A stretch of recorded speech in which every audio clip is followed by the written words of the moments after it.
ব্যবসা বাণিজ্যের সংবাদ ও বিশ্লেষণ নিয়ে ডিবিসি নিউজের নিয়মিত আয়োজন ইসলামী ব্যাংক নিবেদিত তালিখাতায় স্বাগত জানাচ্ছি এজি মাহমুদ। 2021-22 অর্থ বছরে বাংলাদেশের জিডিপি প্রবৃদ্ধি হবে 5.1%। বিশ্বব্যাংকের গ্লোবাল ইকোনমিক প্রসপেক্টস প্রতিবেদনে এমন আভাস দেওয়া হয়েছে। 3রা জুন বাজেট ঘোষণায় আগামী অর্থ বছরে 7.2% জিডিপি প্রবৃদ্ধির লক্ষ্য ঠিক করেছেন অর্থমন্ত্রী। আর বিশ্বব্যাংক মনে করছে করোনার কারণে আগামী অর্থ বছরে এই প্রবৃদ্ধি হবে না। সেক্ষেত্রে সংস্থাটির প্রতিবেদনে বলা হয়েছে, করোনার দ্বিতীয় ধাক্কা ইতোমধ্যেই বাংলাদেশের অর্থনীতিতে পড়তে শুরু করেছে। দফায় দফায় কঠোর বিধিনিষেধ আরোপ করা হয়েছে। তাই আগামী অর্থ বছরের 5.1% প্রবৃদ্ধিও স্বাভাবিক অর্থনৈতিক কর্মকাণ্ড, নিয়ন্ত্রিত মূল্যস্ফীতি এবং তৈরি পোশাকের রফতানি বৃদ্ধির ওপর নির্ভর করবে।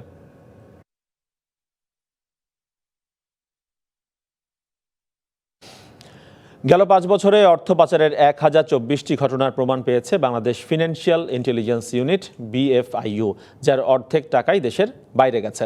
বাকি অর্থ পাচার হয়েছে দেশের মধ্যেই। BFIUর প্রতিবেদন বলছে 2015-16 অর্থ বছরে 58টি, 2016-17 অর্থ বছরে 121টি, 2017-18 অর্থ বছরে 677টি, 2018-19 অর্থ বছরে 52টি এবং 2019-20 অর্থ বছরে 116টি অর্থ পাচারের প্রতিবেদন চূড়ান্ত করা হয়।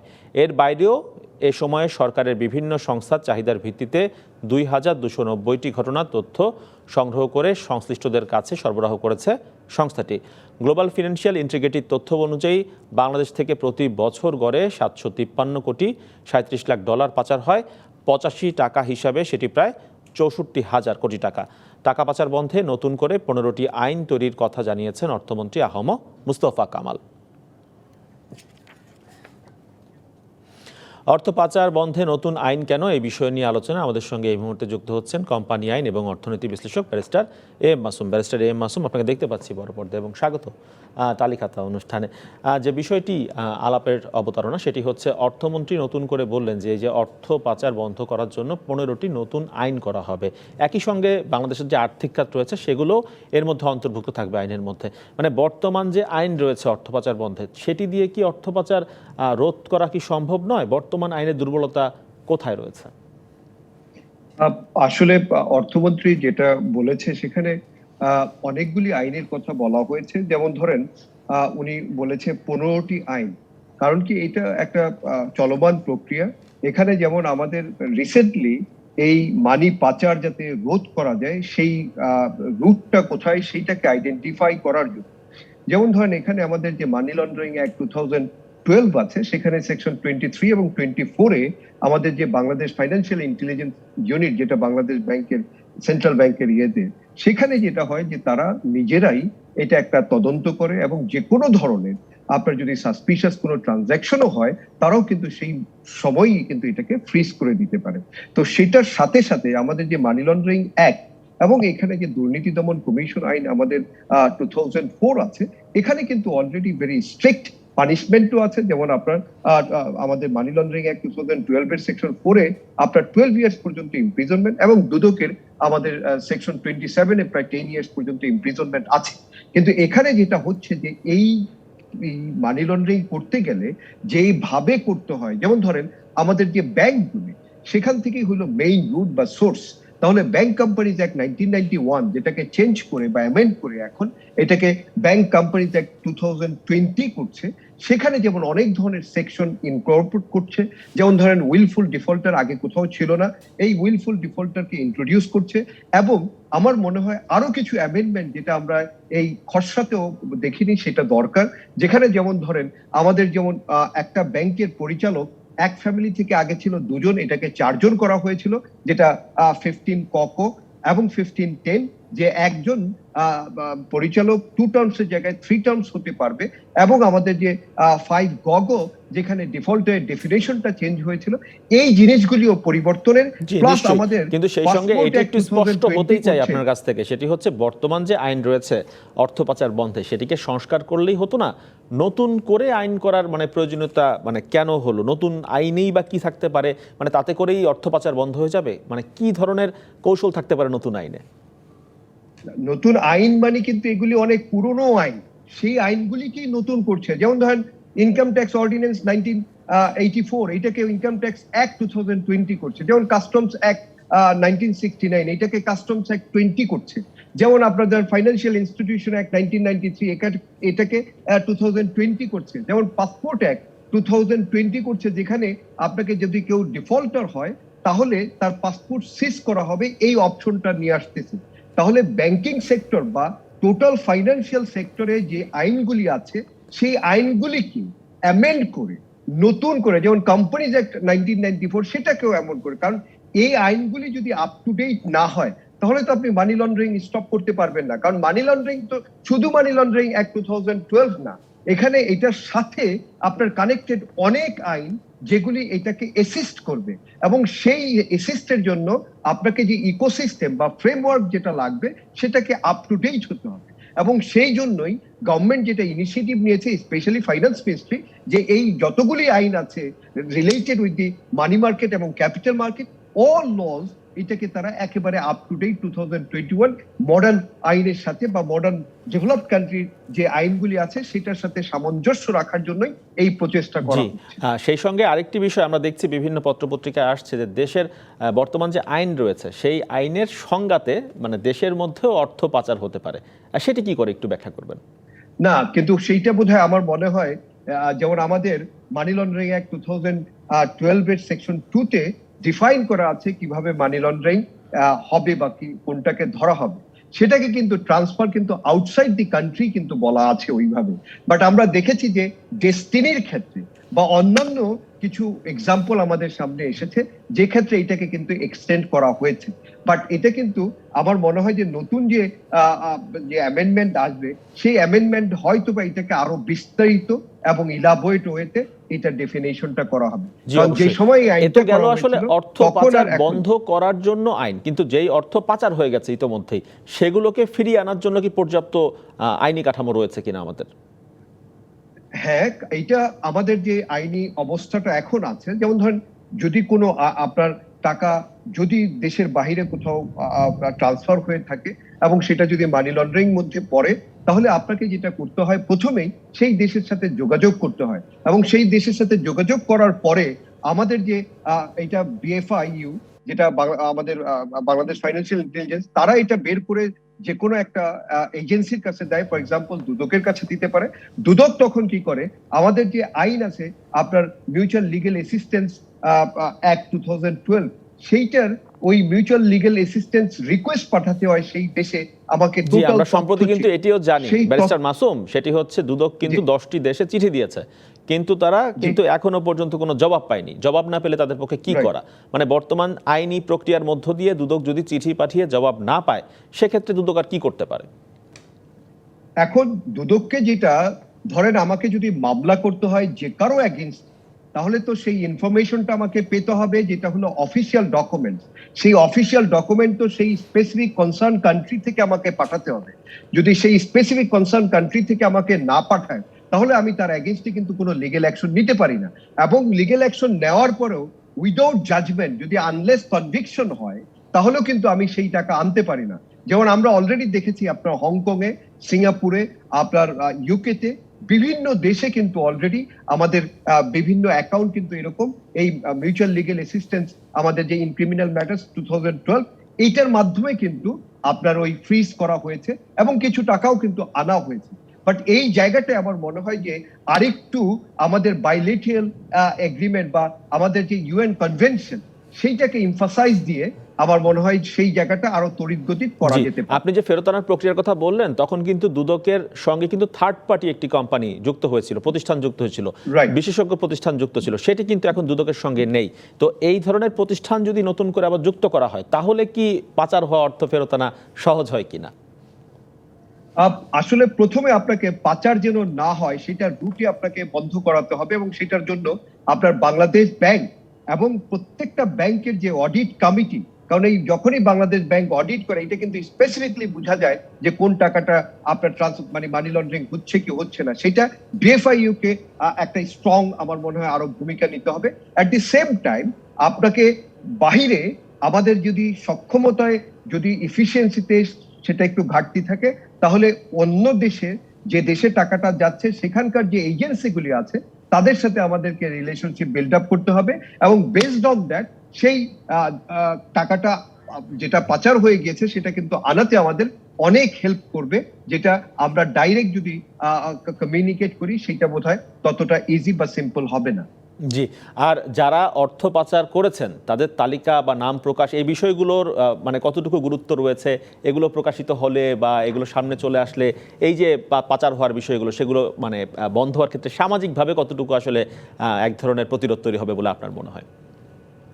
আসলে ধরেন এটা কিন্তু এই ইস্যুটা কিন্তু আমরা দেখেছি ফেব্রুয়ারিতে কিন্তু আমাদের হাইকোর্টের প্রাঙ্গণে এসেছিল, এবং কিন্তু হাইকোর্ট কিন্তু স্পেসিফিকলি রুল তাদের কাছে জানতে চেয়েছে, স্পেসিফিকলি বাংলাদেশ ব্যাংক, দুদক, এনবিআর এবং বাংলাদেশ পুলিশ, যে এই যারা পাচার করেছে তাদের নেম এন্ড অ্যাড্রেস এবং দি অ্যামাউন্ট তারা পাচার করেছে, এবং এই ডিটেলসটা কিন্তু এখন পর্যন্ত কিন্তু কোর্টের নজরে আসেনি। এখন একটা বড় রিজন হলো, যেমন ধরেন আপনি আনঅফিসিয়ালি কিন্তু অনেক ধরনের ডাটা বা ডকুমেন্ট দেওয়া যায়, কিন্তু যখনই আপনি অফিসিয়াল ওয়েতে কোনো কিছু সাবমিট করবেন সেটা কিন্তু আপনি যদি সার্টেন বা প্রপার সোর্স যদি না হয় তাহলে বেসিস ছাড়া কিন্তু আপনি দিতে পারেন না। সেই জন্যই হয়তোবা তারা টাইম নিচ্ছে।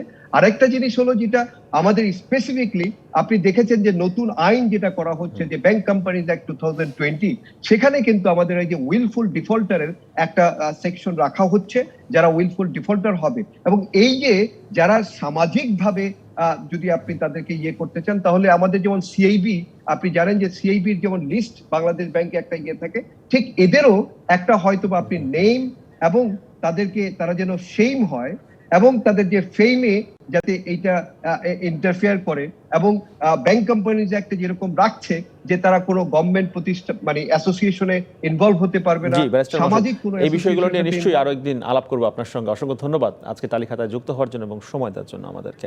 দর্শক, বিরতির পর আবারও ফিরে আসছি, তালিখাতায় সঙ্গে থাকুন। বিরতির পর আবারও ফিরে এলাম ইসলামী ব্যাংক নিবেদিত তালিখাতায়। দর্শক, এই মুহূর্তে চীন বাংলাদেশ বাণিজ্য সম্পর্ক নিয়ে সেমিনারে কথা বলছেন বাণিজ্যমন্ত্রী। আমরা এখন সরাসরি চলে যাচ্ছি সেখানে। And the Chinese ambassador in Bangladesh, His Excellency Mr. Ji Min, and the Bangladesh ambassador to China, His Excellency Mr. Mahmoud Zaman, to present here and putting their valuable comments. Actually, they are quite elaborately they have explained. Their speech is really encouraging and very knowledgeable also. My warmest congratulations to Mr. Jashimuddin. He was supposed to come. I don't know, he could not come. But also thanks to him, he's a new president of FBCCI. I wish all good health, success of this gathering. And again, I want to give thanks to ERF. They have organized this wonderful meeting today. Thanks. Jai Bangla, Jai Bangla. Thank you, Honorable Minister. কথা বলছিলেন বাণিজ্যমন্ত্রী। বাংলাদেশে $27 billion বিনিয়োগের প্রতিশ্রুতি থাকলেও মাত্র $2 billion বিনিয়োগ করেছে চীন। করোনার মন্দায় দেশের অর্থনীতিকে চাঙা করতে দেশটির প্রতিশ্রুত মূলধন আনার তাগিদ দিয়েছেন অর্থনীতিবিদরা। সকালে ইকোনমিক রিপোর্টার্স ফোরাম এবং বাংলাদেশ চায়না চেম্বার আয়োজিত এক অনলাইন সেমিনারে এমন তাগিদ দিয়েছেন তারা। সেমিনারের মূল প্রবন্ধে বলা হয়, ঢাকা বেইজিং অংশীদারিত্ব বাড়ানোর মাধ্যমে বাংলাদেশ তার রফতানি আয় আরও বাড়াতে পারে। বিশেষ করে চীনের অভ্যন্তরীণ বাজারে বাংলাদেশ তৈরি পোশাক রফতানি করতে পারে বলেও জানিয়েছেন আলোচকরা। চীনে উচ্চ প্রযুক্তির পণ্য উৎপাদন বাড়াতে থাকায় অপেক্ষাকৃত নিম্ন প্রযুক্তির কারখানাগুলো এদেশে স্থানান্তরের সুযোগ তৈরি হয়েছে। এক্ষেত্রে দ্বিপাক্ষিক বাণিজ্যিক চুক্তিসহ নানা বাণিজ্য সহজ করতে বিভিন্ন রকমের উদ্যোগ নেওয়ার পরামর্শ দিয়েছেন আলোচকরা। এ সময় চীনে নিযুক্ত বাংলাদেশের রাষ্ট্রদূত বলেছেন, চীনা বিনিয়োগকারীরা বাংলাদেশে বিনিয়োগে আগ্রহী, তাদের ইতিবাচক মনোভাবকে কাজে লাগানোর পরামর্শ দিয়েছেন তিনি। টাকার চিন্তা করলে করোনা মহামারী সামলানো কঠিন হবে। এ সময়ে অর্থ প্রাপ্তিকে সহজ করার তাগিদ দিয়েছেন অর্থনীতিবিদরা। গবেষণা সংস্থা বিআইডেসের ভার্চুয়াল আলোচনায় এমন তাগিদ পাওয়া গেছে। মাস্কের প্রচলন বাড়ানো এবং স্বাস্থ্য এবং অর্থনীতিতে এর প্রভাব বিষয়ে আলোচনায় এই সংক্রান্ত গবেষণার তথ্য উপস্থাপন করেন মার্কিন যুক্তরাষ্ট্রের ইয়েল বিশ্ববিদ্যালয়ের অধ্যাপক আহমেদ মুশফিক মুবারক। 1,29,120টি পরিবারের কাছ থেকে তথ্য নিয়ে করা গবেষণাটি বলছে, আইনি ব্যবস্থা এবং খুদে বার্তা পাঠানো কার্যকর নয়, তবে তদারকি এবং প্রচার মাধ্যমে উদ্বুদ্ধ করার মাধ্যমে মাস্কের ব্যবহার বেড়েছে 29% পর্যন্ত। সচেতনতা বৃদ্ধি, স্বেচ্ছাসেবীদের মাধ্যমে সড়কে কঠিনভাবে সঠিকভাবে মাস্ক পরার নিয়ম মনে করিয়ে দেওয়া, প্রচার মাধ্যমে তদারকি এবং উদ্বুদ্ধ করার পরামর্শ দিয়েছেন গবেষকরা। তারা বলছে, আমাদের কিন্তু সময় নেই to think about how to get the money, where to get the money. It is a were like situation, এবং যুদ্ধের সময় আমরা কিন্তু ভাববো না যে কোত্থেকে টাকাটা পেলাম, কেমন করে পেলাম। আমি খানিকটা কনসার্ন, কারণ সেই টাকা পেতে হলে মিনিস্ট্রি অফ হেলথের মাধ্যমে কিংবা কোন সরকারি প্রতিষ্ঠানের মাধ্যমে, এবং এটা সংগ্রহ করতে যে সময় লাগবে সেই সময়ে by the time the war will be over.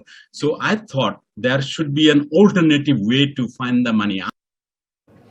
লকডাউনে দূরের পাইকার না আসায় আম নিয়ে বিপাকে নওগাঁর বরেন্দ্র এলাকার বাগান মালিকরা। করোনার কারণে ক্রেতা না থাকার কারণে কমেছে আমের দর, আর ব্যবসায়ীরা বলছেন ভালো দামের আশায় আম কিনে এখন উঠছে না মূলধন। নওগাঁ জেলায় এবছর 26,000 হেক্টর জমিতে বিভিন্ন জাতের আমের চাষ হয়েছে। আবহাওয়া অনুকূলে থাকায় এবছর আমের ফলনও ভালো হয়েছে।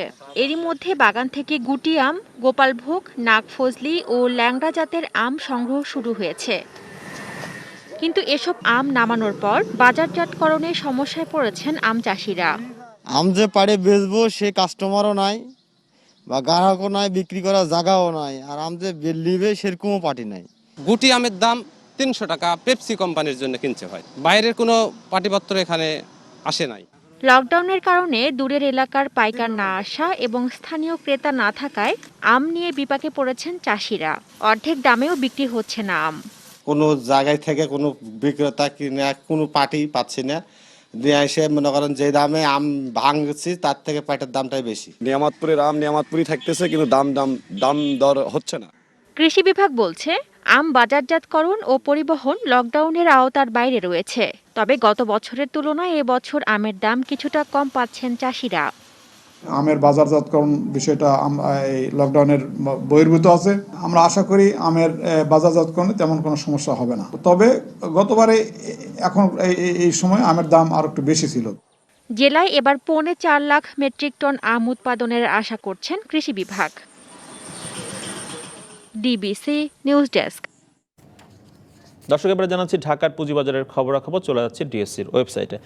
ডিএসসির ওয়েবসাইটে আজকে যেটি বলছে, ইতিবাচক প্রবণতার মধ্য দিয়ে লেনদেন চলছে ঢাকার পুঁজিবাজারে। 63 পয়েন্ট যুক্ত হয়েছে ইতোমধ্যেই। সূচক অবস্থান করছে 6086 পয়েন্টে এই মুহূর্তে। ডিএসসিএক্স এবং ডিএসসিএস যেটি সরিয়া সূচক, সেখানেও 7 পয়েন্টের কিছু বেশি যুক্ত হয়েছে, অবস্থান করছে এই মুহূর্তে 1298 পয়েন্টে। ডিএসসি 30 যেটি বাছাই সূচক, সেখানেও 14 পয়েন্টের কিছু বেশি যুক্ত হয়েছে, অবস্থান করছে 2210 পয়েন্টে এই মুহূর্তে। 1800 কোটি টাকারও বেশি শেয়ার এবং মিউচুয়াল ফান্ডের হাতবদল হয়েছে আজকে ঢাকার পুঁজিবাজারে। আজকে দেখতে পাচ্ছি অধিকাংশ প্রতিষ্ঠানের দর বেড়েছে। 263টি কোম্পানির শেয়ার এবং মিউচুয়াল ফান্ডের দর বেড়েছে, কমেছে 83টি কোম্পানির শেয়ার ও মিউচুয়াল ফান্ডের দর। অপরিবর্তিত রয়েছে 23টি কোম্পানির শেয়ার ও মিউচুয়াল ফান্ডের দর। টপ 20 তালিকা দেখে নিচ্ছি এক নজর। বেক্সিমকো রয়েছে তালিকার প্রথম অবস্থানে, 94 টাকা 20 পয়সায় হাতবদল হচ্ছে। গতকালকে চেয়ে দর বেড়েছে। এন পলিমার যেটা ন্যাশনাল পলিমার, সেটি লেনদেন হচ্ছে 58 টাকা 70 পয়সায়। গতকালকে চেয়ে দর বেড়েছে বেশ খানিকটা, গতকালকে 53 টাকা 40 পয়সায় লেনদেন হয়েছে। লঙ্কা বাংলা ফাইন্যান্স 3 নম্বরে রয়েছে টপ 20, লেনদেন হচ্ছে 38 টাকা 50 পয়সা। দর্শক, এই ছিল ঢাকার পুঁজিবাজারের খবরাখবর আমার কাছে। শেষ করছি আজকের তালিকা, তো সঙ্গে থাকুন 24 ঘন্টা।